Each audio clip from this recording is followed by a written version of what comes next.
আসসালামু আলাইকুম এভরিওয়ান। তো আমরা ছোট বড় সবাই আইসক্রিম খেতে পছন্দ করি। তো চলুন ব্যাঙ্গালোরে গিয়ে কী কী আইসক্রিম কিনেছি সব কিছু আপনাদের সঙ্গে শেয়ার করি। তো আমার ফেভারিট আইসক্রিমগুলোই কিনবো। তো চলুন দেখাই যাক কোনটা কোনটা নিই। আপনারাও দেখতে থাকুন আর ভিডিওতে একটা লাইক দিয়ে পাশে থাকবেন, আর অবশ্যই আমার চ্যানেলটা সাবস্ক্রাইব করে পাশে থাকবেন। তো আমার তো আইসক্রিমের মধ্যে সবথেকে ফেভারিট আমুল ফ্লেভারের আইসক্রিম, খুব সুন্দর লাগে, তাই আমি আমুল ফ্লেভারের আইসক্রিমটা নিয়ে নিলাম। একদম দুধের কাজু আর আমন্ড দিয়ে তৈরি আইসক্রিম কুলফিটা খুব সুন্দর খেতে। আর জিজুর পছন্দেরও আইসক্রিম নিয়ে নিল কুলফি। আর এদিকে আবার তামজিদের আর জানবির জন্য চকো ফ্লেভারের আইসক্রিম নিল। জানবির এখানে কিন্তু জানবির আর তামজিদের পছন্দেরই নেওয়া হয়েছে। এখন বলছে খাবে, তাই বারণ করছি, তাই জানবি আমাকে বকা দিচ্ছে, বলছে খাবে খাবে সেরকম বলছিল। আর ওইদিকে জিজু আবার পছন্দ করছে ম্যাঙ্গো ফ্লেভারের আইসক্রিম, খুবই সুন্দর খেতে আইসক্রিমটা।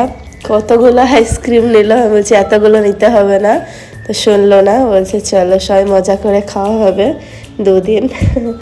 খুবই সুন্দর আইসক্রিম, তো সবারই ফেভারিট তাই না, ছোট বড় সবাই পছন্দ করে আইসক্রিমটা। কিন্তু তামজিদ অতটা সময়ে পছন্দ করে আবার করে না, ওকে জোর করে খাওয়াতে হয়, বলে খাও খাও একটু ভালো হলে। তো তামজিদ খেতে চায় না, বলে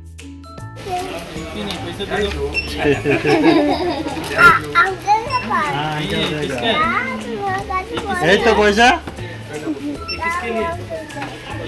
পয়সা দাও।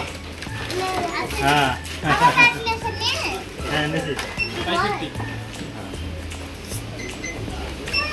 তো এই দাদাটা তামজিদের সঙ্গে একটু মজা করছিল। তো এই যে এখন নেওয়া হয়ে গেছে আইসক্রিম। তো জানবি আর তামজিদ আর আমি এসেছিলাম মলে আইসক্রিম কিনতে, খুব গরম করছিল।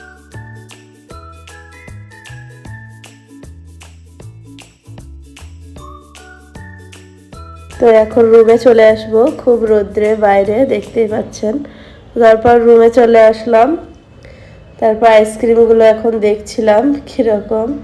তো এখন জানবি আর তামজিদ খাচ্ছে, একটু খাওয়ার পর আর খেলো না। চকো সেরকম আমাকেও ভালো লাগে না চকো ফ্লেভারটা, তো এটা ম্যাঙ্গো ফ্লেভারের। তো কেমন লাগলো অবশ্যই কমেন্টে জানাবেন। আল্লাহ হাফেজ।